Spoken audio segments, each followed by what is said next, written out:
SV6 news కు స్వాగతం. ముందుగా కంటోన్మెంట్ నియోజకవర్గంలోని 150 Monda market division Regimental Bazaar ప్రాంతాల్లో డ్రైనేజీ సమస్య అధికంగా ఉందని, నివాసాలు లాడ్జీలు ఉండటంతో మౌలిక సదుపాయాలు క్రమంగా లేకపోవడంతో స్థానికులు ఇబ్బంది పడుతున్నారని, తాను గెలుపొందిన వెంటనే ఈ ప్రాంతంలో ఉన్న సమస్యలను పరిష్కరిస్తానని కాంగ్రెస్ పార్టీ అభ్యర్థి శ్రీ గణేష్ హామీ ఇచ్చారు.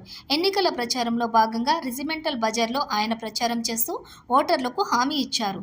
ఈ సందర్భంగా ఆయన మాట్లాడుతూ గత బీఆర్ఎస్ ప్రభుత్వం సమస్యలను పట్టించుకోలేదని, కార్పొరేటర్ డివిజన్ బీజేపీ కార్పొరేటర్ అయినప్పటికీ డ్రైనేజీ సమస్య తీర్చలేదని ఆయన ఆరోపించారు. తనను అత్యధిక మెజారిటీతో స్థానికులు గెలిపిస్తే ఎన్నికైన వెంటనే ఈ సమస్యను పరిష్కరిస్తానని ఆయన హామీ ఇచ్చారు.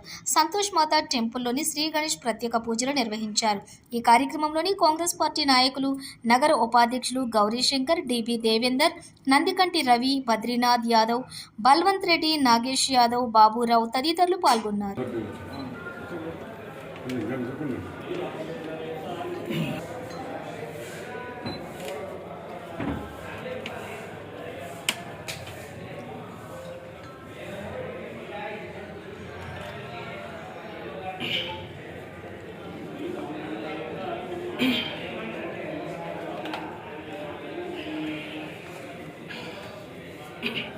కానీ ఆర్తిస్తారు కదా, ఆర్త అయిపోతుంది.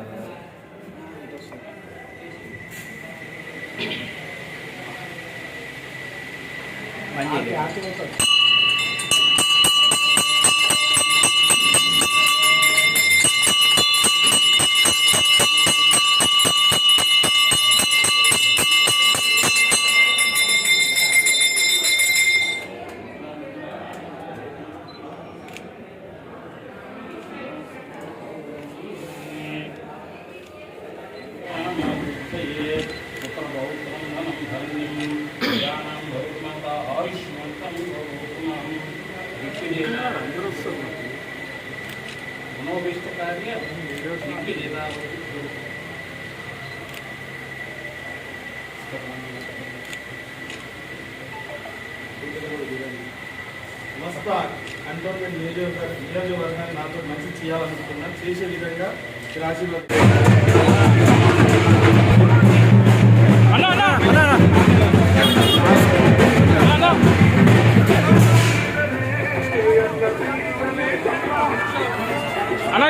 చూడే చదివే గుర్తుకే చదివే గుర్తుకే చదివే గుర్తుకే.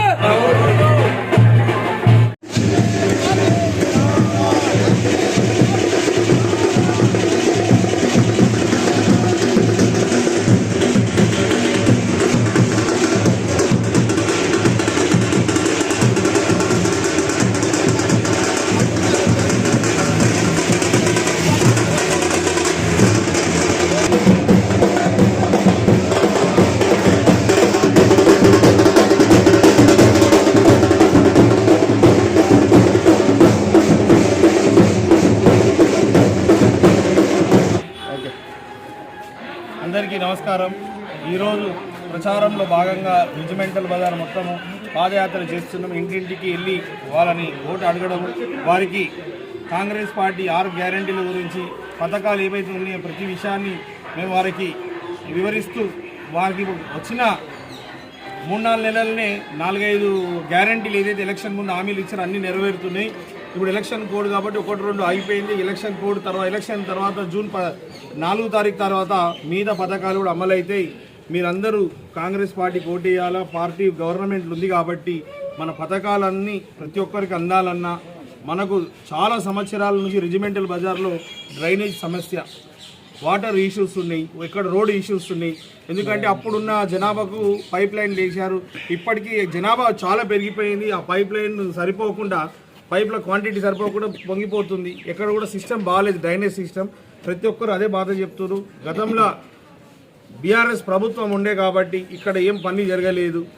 అందులో భాగంగానే చాలామంది చెప్తున్నారు అక్కడ బీజేపీ కార్పొరేటర్ కూడా ఉండి అక్కడ ఎమ్మెల్యేకి వీరిద్దరికి కోఆర్డినేషన్ లేక బడ్జెట్ రప్పించకుండా డెవలప్మెంట్ కాలే. ఇప్పుడు వాళ్ళు ఇవన్నీ అనుభవించిన తర్వాత వాళ్ళు ఏమంటున్నారంటే, ఇప్పుడు వేరే పార్టీ నుంచి ఇక్కడ ఎమ్మెల్యే అయితే కాంగ్రెస్ గవర్నమెంట్కి ఎమ్మెల్యే కోఆర్డినేషన్ లేక ఇబ్బందులు అయితే ఇక్కడ కాంగ్రెస్ పార్టీ వ్యక్తి గెలిస్తే, మా శ్రీ గణేష్ గెలిస్తే, మాలో మా సమస్యలు తెలిసిన వాడు గెలిస్తే, మా అవసరాలు వారికి అన్నీ తెలుసు కాబట్టి వారికి అవకాశం ఇస్తే బాగా బ్రహ్మాండంగా డెవలప్మెంట్ అయితే శాశ్వతంగా ఈ సమస్యలని పరిష్కారం అవుతుంది అనేసి అందరూ కాంగ్రెస్కి బ్రహ్మరథం పట్టి అందరూ కాంగ్రెస్ పార్టీ అభ్యర్థులైన నన్ను, మా సునీత మహేందర్ రెడ్డి గారిని ఆశీర్వదిస్తున్నారు. రానున్న రోజుల్లో భారీ మెజారిటీతో గెలిపిస్తా అని ప్రతి ఒక్కరూ మాతో చెప్పడం జరుగుతుంది.